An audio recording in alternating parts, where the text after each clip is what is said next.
Hello everyone, आज आपण पाहणार आहोत SSC बोर्ड स्टँडर्ड 3 इयत्ता 3 मराठी विषय कविता क्रमांक 4 पाणी.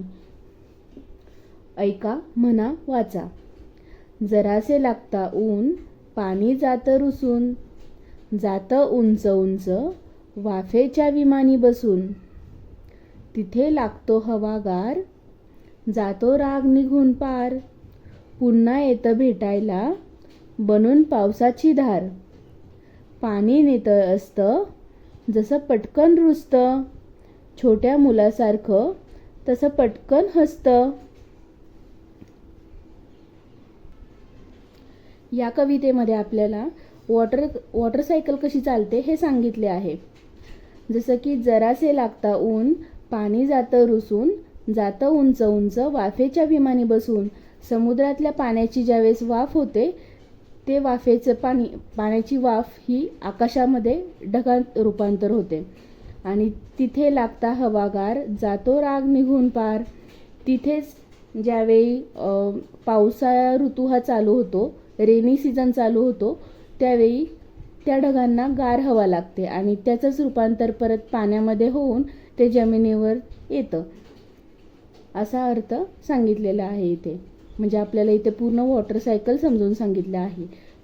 पाऊस हा कसा जमिनीवर पडतो हे समजून सांगितलं आहे.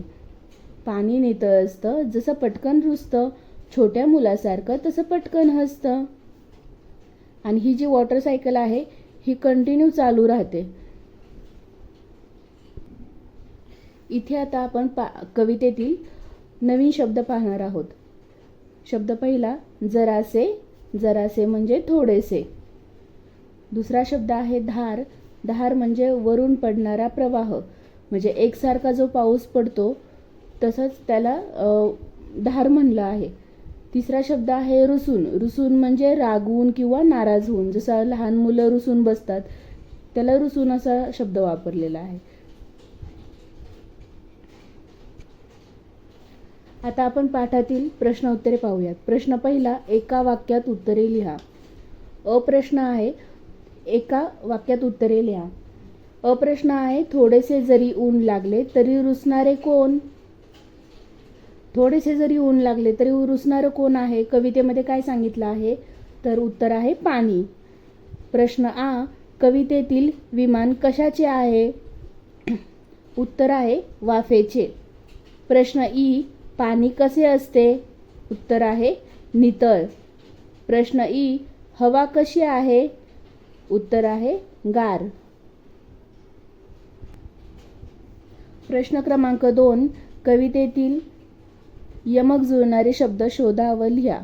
उदाहरणार्थ गार. गार या शब्दाला कवितेमध्ये यमक जुळणारा शब्द आहे पार. तसंच त्यांनी आता क्वेश्चन दिलेत, अ क्वेश्चन.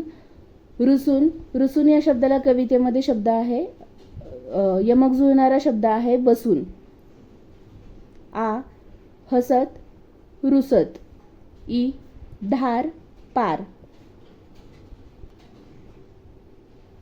प्रश्न तिसरा, खालील वाक्ये योग्य की अयोग्य ते लिहा. अ, पाणी नितळ असते. कवितेमध्ये काय सांगितलं आहे? पाणी नितळ असते. बरोबर आहे की चूक आहे?